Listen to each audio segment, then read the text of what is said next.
Good afternoon, everybody. Thank you for joining me back. Again, another hiatus. Just work is pretty crazy, and my hand's been bothering me pretty badly. So, a little bit of procrastination, but pretty busy as well. So, but today, actually, before we get into this, I really want to thank my drafters for being patient with me on getting these videos uploaded, fixing some things in the doc. I really appreciate that, you guys, for sticking around, being loyal, and also, scheduling your matches on time still. But with that, we're going to be looking at John's team today. So, just before I made this card, I believe, or a little bit before, a little bit more before, John and I had a little bit of conversation about some trades that he could make on his team that might help his team out, and get rid of some of those overlapping weaknesses, because he had some pretty atrocious overlapping weaknesses, mainly ground and fire. I think he had like 5 steel types or something like that. But yeah, so I scored his team a 39 overall.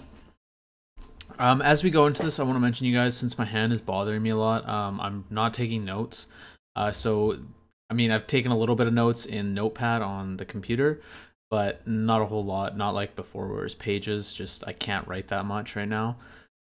So forgive me if it's not like as extremely in depth as it was, in terms of like moves and stuff like that. But I'm gonna do my best here, and I hope you guys enjoy these. But yeah, so John's team, 39 overall. I think his team's got a lot of potential to it. All right, I just need to turn this down.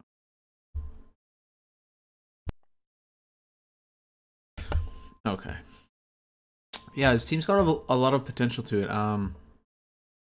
He has a lot of setup, and he has a lot of versatility with what his mons can do. Namely, you got Lucario, who can run physical or special. Necrozma, same thing. Not only that, Necrozma can be a defensive Pokemon as well, since it's got a great ability that is basically like Filter. It halves the damage from super effective moves or something like that.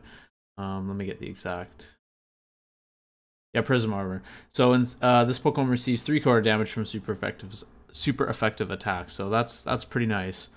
On top of that, this pairs really well with Lucario's Justified, since, if Necrozma can't take the super effective attack, namely Knockoff is going to be common, Lucario can go in and get the boost off of it. So a little good combination there.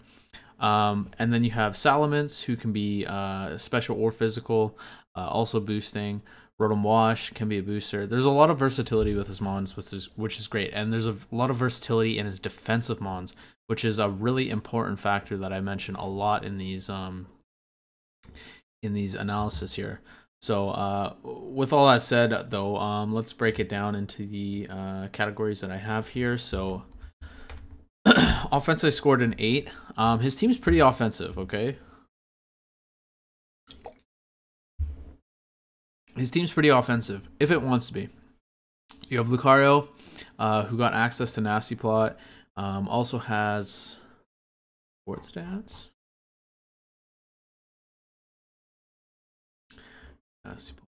Yes, Nasty Plot and Sword Stance. So it's really, really threatening. You can't really let this thing get out of hand too much. On top of it, it's got 3 priority moves. It's got Bullet Punch, Extreme Speed, and yeah, Vacuum Wave. I knew it wasn't Mach Punch. So 3 priority moves, and one of the priority moves is in his special side, which is really awesome. I mean, that really allows Lucario to be run to whatever the matchup is needed to. And then you have Mega Scizor, which is such a hard Pokemon to deal with if you're not running Hidden Power Fire, or if you don't have a lot of fire moves. It's just so bulky on defensive and special defensive side. And then you got to figure out if it's a defensive Pokemon, if it's a boosting Pokemon. Is it all defensive, or is it some defense and then Swords Dance? Just a very hard Pokemon to get a read on sometimes. And again, he's got Bullet Punch in this. He's got 2 mons with priority already, and this is a really important factor. And then moving down the offensive list here, we have... So I'm going to, go in a little bit more depth, but I want to name all the offensive Pokemon that are going to be really threatening here. Blaziken, Necrozma, and Salamence, okay? So we all know Blaziken's speed boost, just really threatening, especially with heavy duty boots. Can come in for free on the heavy duty boots, not take that rock damage or spikes or whatever it is. Not worry about webs. Come in, either use protect to get that speed boost, or sword stance if it knows it's going to survive, or force a switch. Pretty hard Pokemon to deal with. Basically, when it comes out, you kind of need to deal with it right then and there. Generally, switching it out is usually not the greatest idea, since if it's Sword Stance boost and then gets a speed boost, it's looking pretty bad at that point. So, and then you have Necrozma, okay? Weakness policy, proccing Pokemon, super annoying. I believe it does have stored power as well. Yeah. There's going to be a lot more of this checking, because usually I write all this stuff down, but I got to check now. Yeah, it does get stored power, so I mean, you could agility, weakness policy, agility, and then stored power, and then you basically wipe through a team if the opponent doesn't have a dark type. Very underutilized Pokemon right now by John. Definitely not seeing its full potential yet. I hope John can make use of that. And correction on that, it's a Totemize, not agility. But yeah. So Necrozma, the thing that's scary about this is obviously the weakness policy, stored power. It also has cosmic power, so you could do weakness policy, cosmic power, stored power. It does have recovery in Moonlight. What else do we got here? And the most notable thing here is it can be special or physical with its trait move, Photon Geyser. Yeah, Photon Geyser. Physical if the user's attack, and special attack if the user's special attack. It also ignores abilities, which is pretty wild. But yeah, like I said, physical or special. So on the special side, it's got, you know, Photon Geyser. It's got Heat Wave. It does also have Prismatic Laser, which we already seen John use. It does a crap load of damage, but the user's got to recharge on the next turn. You have Psyshock just in case, and then you have, where are we? Is it? Yeah, that's right, Meteor Beam. So, you know, and Dark Pulse, Calm Mind. So a lot of ability to be a special attacker here. And on the physical side, you have Sword Stance for its boosting.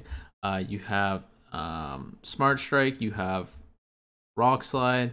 You have Psychic Fangs.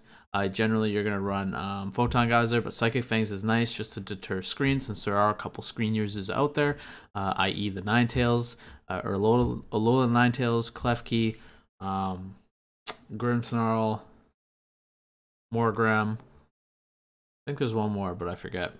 Then you have Knockoff, you have Ironhead, you have... No, he doesn't. Brick Break, you also have Dragon Dance, which is really cool. Tech on it as well. One of my friends who drafted Necrozma in the last draft used Dragon Dance a lot. But I think if you don't have a dark type, Cosmic Power, Stored Power is just run that. I mean, it's so, in my opinion, it's so busted. It's so busted if you don't have a dark type. That's really all it has for physical attacks. So not too great on the physical side, but I mean, Photon Geyser just hits like an absolute cannon if you don't have a dark type. So, or like a really defensive steel type like Registeel or Corviknight or something like that. But moving on to the next threat here, we have Salamence. I'm gonna get into these other offensive Pokemon as I get the actual offensive Pokemon out of the way here. But Salamence, just a great Pokemon. It has two great abilities, Intimidate and Moxie.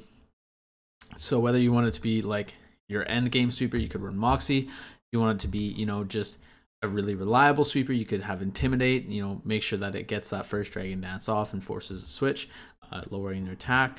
And Salamence also getting access to Dual Wing Beat really helped him out a lot. Yeah, okay, I was on the wrong one. I was like, I'm pretty sure I got it, but I was looking at Sun and Moon.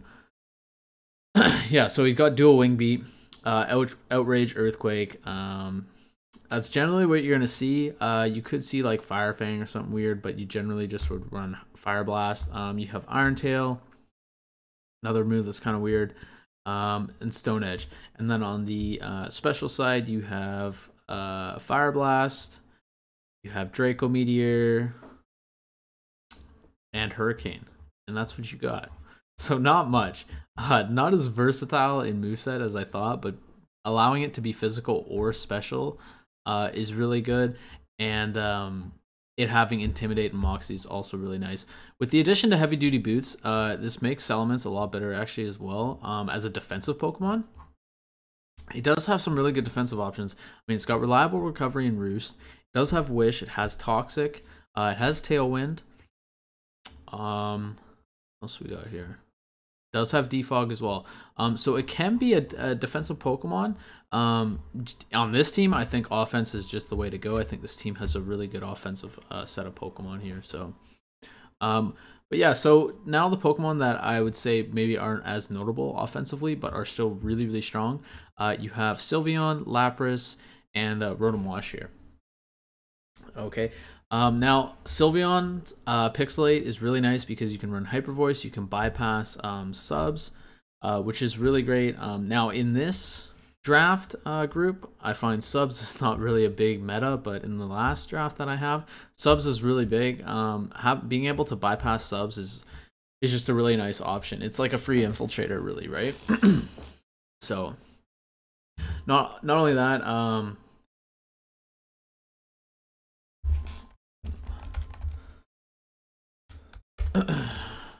pretty sure Sylveon has Calm Mind. Yeah, so Sylveon having Calm Mind, you know, with the Pixelate and Hyper Voice, it just makes it an absolute cannon. I mean, it's got 110 base special attack, so that's really good. And on a defensive Pokemon, that's, you know, a Pokemon you really don't want to get hit by. But it's also got Mystical Fire for coverage, which is really annoying that Fairy's got that. The Steel types have a really hard time actually walling it. But you also have Draining Kiss, so Calm Mind, Draining Kiss. I believe in our draft, since it's Nat Dex, Sun and Moon, yeah, it gets refreshed. So this was a set that I tried to mention to a couple people in the draft that I last played in. I don't understand why it's not run. Mega Altaria runs this set often, and it's a monster with it. And it doesn't have Draining Kiss, so it's it's better on Altaria and stuff like that because they have Reliable Recovery. Trying to think of that. Was it? Sorry, I'm just kind of like thinking out loud. There was a set with Mega Audino. Oh, that's okay. It's Calm Mind. It's Calm Mind, Draining Kiss, Refresh, and then you could run some coverage move like Mystical Fire, or you could just run Rest, or something else, whatever to cover. But yeah, it stops you from getting Toxic with Refresh. Not to mention it has 20 PP, so it's better than Heal Bell in terms of if you're trying to make this your sweeper. And the Calm Mind, Draining Kiss, I mean, you get Reliable Recovery. The Draining Kiss is stupid on Fairymons, but yeah, you get what I'm saying. So Calm Mind, Draining Kiss, Refresh, and then a coverage move. I think it's a really good set. I think it might even be, you know, a pretty OP set. Just I don't see anybody run it, so it'd be interesting to see how that works. I thought this set would be much better on Mega Audino when I was mentioning it to somebody in another draft. I think I mentioned it to Lucas as well before he traded away Mega Audino. But this is an awesome set for Sylveon since it actually has a lot more offensive prowess than Mega Audino. It's just a little less bulky. But if you run, you know, a max defensive Sylveon with Calm Mind, Refresh, Draining Kiss, and then your coverage move, it's completely fine. Especially if they don't have a strong, like, physical attacking type Mon, like, you know, like Mega Charizard X, Flare Blades, or something like that. If they don't have any of that, just, I mean, try it. Why not, right? You got nothing to lose. And then, you know, you have Sylveon's, you know, defensive options, which I'll get into when we talk about defense. But yeah, so we have Lapras here. Lapras, I mean, much better in like Sword and Shield where you can Gigantamax, but Lapras still has access to Dragon Dance. Freeze Dry is an absolutely OP move that it does get access to. I would like to see this like a spec set. you know, max HP, max special attack, specs, wall breaker slash bruiser. Freeze dry is just so broken. I mean, there's a few teams on here that are just like absolutely obliterated by freeze dry. If John can notice that in his matchups, I really think that's a really strong key move for him to understand and notice. But yeah, and then we have Rotom Wash, which we know the nasty plot set is actually really great. You just got to rely on Hydro Pump hitting and them not having something to resist or immune T-Bolt. But still very good. I mean, it's super bulky, can easily get a Nasty Plot off. Nasty Plot, Citrus Berry, super good. Really great wall breaker. So, but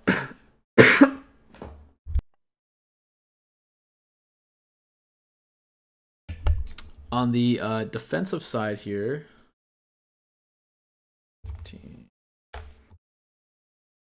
I scored his team an 8.5. Now, I think his team is actually really good defensively. I mean, it could even be better in terms of score. He's got Rotom to deal with those Earthquake weaknesses that he's got between Lucario and Blaziken. He's got Justified and Lucario to deal with that knockoff weakness. He's got Scissor to deal with a knockoff weakness. Does Scissor resist ice? See, this isn't my only issue when I don't able to rate things. Yeah, so Scissor to cover the times 4 ice weakness that Salamence has. There was one more times 4 fire weakness. And Salamence to cover a times 4 fire weakness that Scissor has.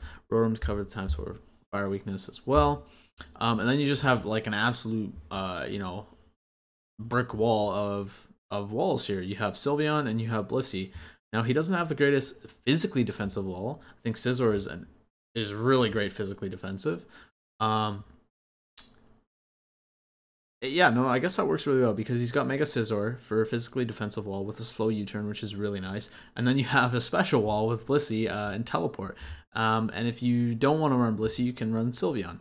Or the thing with this is since Blissey and Sylveon both have Wish support, you're allowing Sylveon to be ran more offensively. So this is really a really great pickup by John here. This is going to allow him to run his Fairy offensively since all these drafts don't seem to have too many things to deal with Fairy types. So I hope that's something that he takes advantage of. But yeah, so you have really good little cores here of Pokemon. You have Scizor and Blissey. You have Rotom Wash and Scizor. You have a U-turn teleport core between Scizor and Blissey. You have a Volt Switch U-turn core between Scizor. There is a lot of potential in this team. I just got to see it work. I feel like I could have scored and should have scored this team a little higher. I just have a hard time considering how I've seen it go. But I haven't seen a match with his new traits. So hopefully it's going to make a big difference in his gameplay. And then you have Necrozma, who can be run defensively, and like I said, you can run Salamence as a defensive defogger, and you could run Rotom Wash as your offensive Pokemon. Salamence would be relieving that of Rotom. So, but the really big thing about this defense here that I really want to get across is that he's got 2 different Volt/Teleport/ U-turn cores here. Like I just mentioned, he's got the Scizor and the Blissey. He's got the Scizor and the Rotom Wash. You know, that is going to create chip and momentum for him to allow Blaziken to come in the end of the game, or Necrozma to come in the end of the game, or Salamence to come in the end of the game, or Lucario, or Scizor if it's the setup. I mean, he's got infinite amounts of potential here to get chip and to get a sweep going. So I'm really excited to see a match with these new traits. His defensive Pokemon, Sylveon having Wish support is really nice. Also having Heal Bell, Blissey having the exact same thing. Wish, Soft Boil, Heal Bell, also having Stealth Rocks is just really phenomenal. The Teleport is really nice too because it makes sure that Blissey just doesn't get completely fodderized by setup. And then you have Necrozma, which also has Stealth Rocks, and Rotom Wash with Defog. He's got Levitate on the Rotom Wash to circumvent this Earthquake weakness. Like I mentioned, Lucario and the Necrozma covering each other as well. he's just got a lot of great little cores going here. But yeah, so I mean 8.5. I feel like I could have scored the defense higher. Looking at it now, just those U-turn, volt turn, teleport cores are really nice. I mean the slow U-turn and the teleport is gonna allow Salamence to come in and sweep, Crosman to come in and sweep, Blaziken, Lucario. It's gonna allow those guys to come in for free if they need to. So, and then we have speed here. So speed I wanted to rate lower, but the thing is he has priority. And he has good priority. He has extreme speed and bullet punch and vacuum wave on Lucario. He has stab bullet punch on Mega Scizor. I don't think Almond gets no. So I mean that's only 2 Pokemon, but the thing is the stab bullet punch by Mega Scizor hurts really badly. The +2 priority extreme speed is really nice. It's gonna outspeed other priority moves. And you know it still hurts even though it's not a stab move from Lucario. Lucario's got pretty high attack. But yeah, 110. So like I mentioned, Lucario's big thing is that it can be run physical or special. And once you figure that out, that's how you got to play the match. But yeah, speed other than that, a lot of his speed is like reverse momentum kind of. So he, like I said, he's got the slow U-turn on Mega Scizor. He's got the teleport on Blissey. This is like it kind of like how do I explain it? It makes speed not matter so much since you're trying to go second so that you can get somebody in for free. And that Pokemon is eventually going to outpace the opponent's team, i.e. Blaziken and Speed Boost, Autotomize on Necrozma, Swords Dance, Bullet Punch, Mega Scizor, Dragon Dance, Salamence. Those are the things that are going to make his team fast. But his overall base speed is not that great. I mean, he's got Lucario at 90. He's got Blaziken, I believe, at 80. Necrozma is even lower, 79. And then Rotom Wash, 89, 86. Salamence, it is 328, which is base 100. So his team is really not that fast, but like I just said, it's the setup that's going to make his team outpace your team. By getting these mons in for free with those slow U-turns and teleports, it's going to allow his setup Pokemon to set up with Dragon Dance, Autotomize, Speed Boost, whatever it is. So that's why the speed's a 7 and not higher or lower, plus the priority moves. And then we have hazards here, so I feel like this one could have been higher. I feel like his whole score could have been higher, but the way that I've seen his team go so far, I know that's not something that I should be, accounting for in the rating here. I just have a hard time feeling how it's going to work. But, I mean, he's got Defog on Scizor. He's got Defog on Salamence, Defog on Rotom Wash. He's got Stealth Rocks on Blissey. He's got Stealth Rocks on Necrozma. All these are reliable rockers and defoggers, so that's really good. The thing is his team, Salamence isn't gonna like rocks. His team just really doesn't like piling up chip damage or having to run heavy duty boots on multiple mons. Blaziken and Salamence. I mean, it's totally viable. Not an issue with running it. It's just when you have these setup mons that are gonna want to run heavy duty boots, it puts the opponent in the position to just run Stealth Rocks and force you into itemization that they can guess, right? And then allow them to calculate moves a lot better. If you know that Blaziken's got heavy duty boots, you can calc it with heavy duty boots. Same with Salamence. Those are just small examples. But everything is important. Knowing the opponent's itemization allows you to figure out their moves, allows you to figure out the damage, what you can switch in and not switch in, when you can switch out, blah, blah, blah, blah, blah. But like I said, Hazard's very reliable. Hazard removal, really reliable. I don't think his team likes rocks on the field himself. So not to mention, the reason that this is could be higher as well is like Blissey can set up Stealth Rocks and then teleport away into something offensive like a wall breaker or a setup, whatever it is. Scizor can defog and then slow U-turn out of the way, right? So he's got decent hazard setting and removal. And the last is momentum. So now, I've said this on all of them. This is the issue with me not writing notes, is I feel like I could have scored this a little higher now. It's like reverse momentum.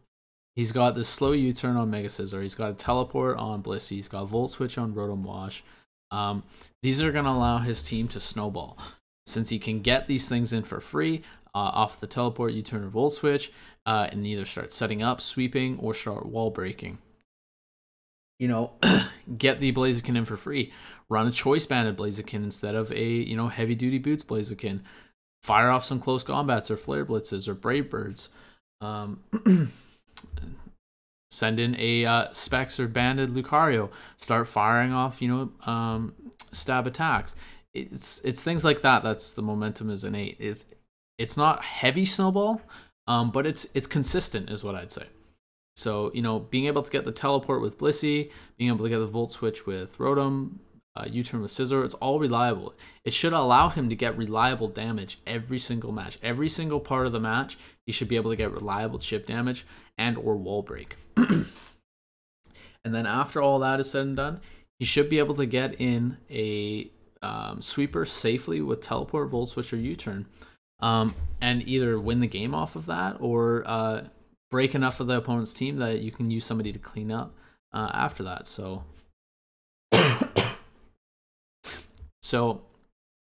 that's how I feel about John's team. I know this is not like crazy in depth before, like where I'd read out all the moves. I don't have the hand for it right now. Now I could go on the internet like I am right now and read out every single move. I'd rather see it. It's easier for me on paper because I write down the moves that are actually important rather than like kind of like trying to see through the moves on Smoggin here. But overall, I think John's team has a lot of potential here. If John can recognize his potential and the things that he has going for his team, I think his team is actually a really dominant team, and the score is very deceiving. So I think it could definitely have been higher. And yeah, I'm sorry these are going to be a little bit shorter, guys. Please bear with me. I'm going to try and get these ones that I've missed hammered out. And yeah, guys, watch out for John's team, and we'll see you on the next one.